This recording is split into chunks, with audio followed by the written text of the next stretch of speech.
Okay, guys, so I'm reading this book about sagan, cosmos, and God. You should really read it. Okay. It, when someone says cosmos, you think about space, galaxy, all of that, stellar evolution. That's what you think about. But this book touches every aspect of human life, on how we are made, how we survive, how we discover and evolve, and where will we be in the future? What's done for us? What's gonna happen if climate change continues? What's going to happen? And what's gonna happen when the sun blows up in a billion years? What's gonna be of us by then? And you know, um, it has lovely illustrations of the world as well. And I really, really like Carl and how he dedicates his work to his wife Andrian. And there's a dedication here that is so lovely. I have to read it to you guys. In the vastness of space and the immensity of time, it is my joy to share a planet and an epoch with Annie. And guys, when Carl died, Carl doesn't believe in God. I don't believe in God. I don't believe either. We're the same. And Annie, his wife, was like, people go to Anne and say, hey, did Carl ever believe in God at the end when he died? Before he died on his deathbed, did he ever say anything? And Annie was like, no. The thing about me and Carl, especially mentioned and discussed in Cosmos, is that how lucky it is. Carl told Annie that how lucky it is for the two of them to find each other in this vast ocean space, in this big earth. How lucky it is for them to be born at the same time, at around the same age where they're both alive. One is not dead, or one is not born earlier. And I love that. And their love for each other can be seen throughout Carl Sagan's works. This is his magnum opus. He has a lot of books. And I want all of them. But this is so hard to find, and they're very, very expensive. And do you guys know that this is considered by the U.S. Library of Congress? This is one of the books, one of the 80 books. One of them, I also have another of them, is Henry Melville's Moby Dick. I have that. I read that when I was 7, and I have another one. I have to check the list. It's U.S. Library of Congress list of books that shape America, and this is it. This is one of them, and this is his magnum opus. And I said he has a lot of books, and this is all his books.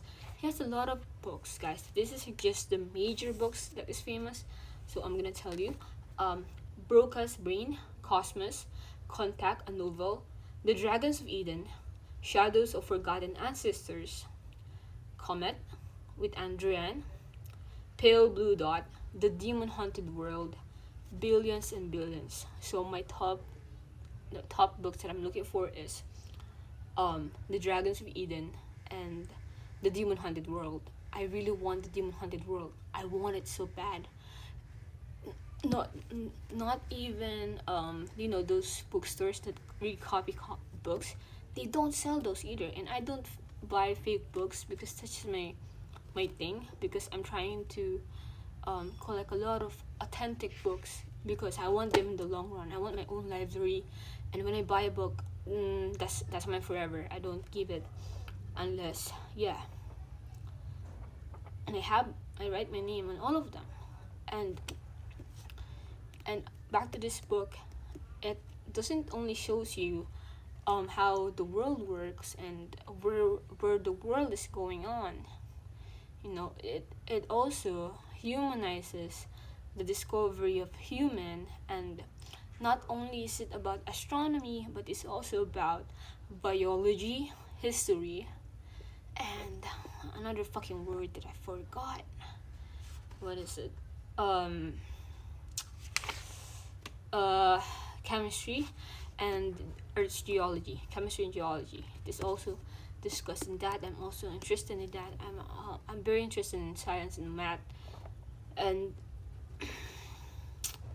it also talks about Columbus and Queen Isabella. It's about the Earth's history with space, with science. So that's amazing. That's amazing.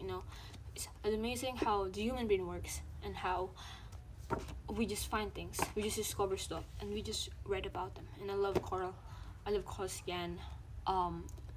Again,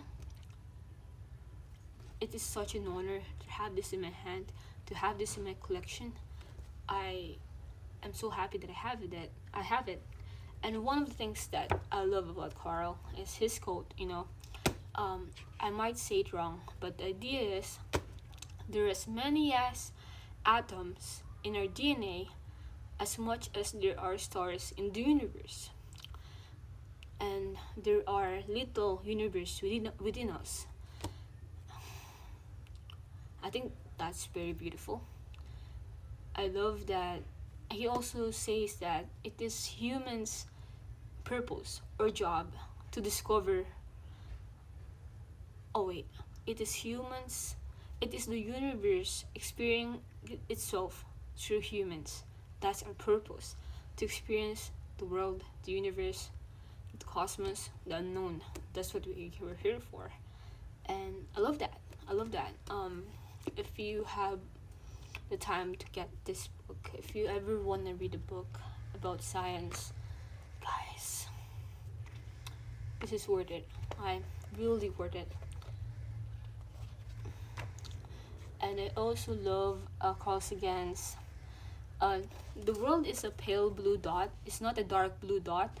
It's a little pale blue because of the white clouds that surround us, and that makes it that pale blue hue color from afar, and that's what makes it beautiful. And I really love that we're just living a pale blue dot. And yeah, bye bye.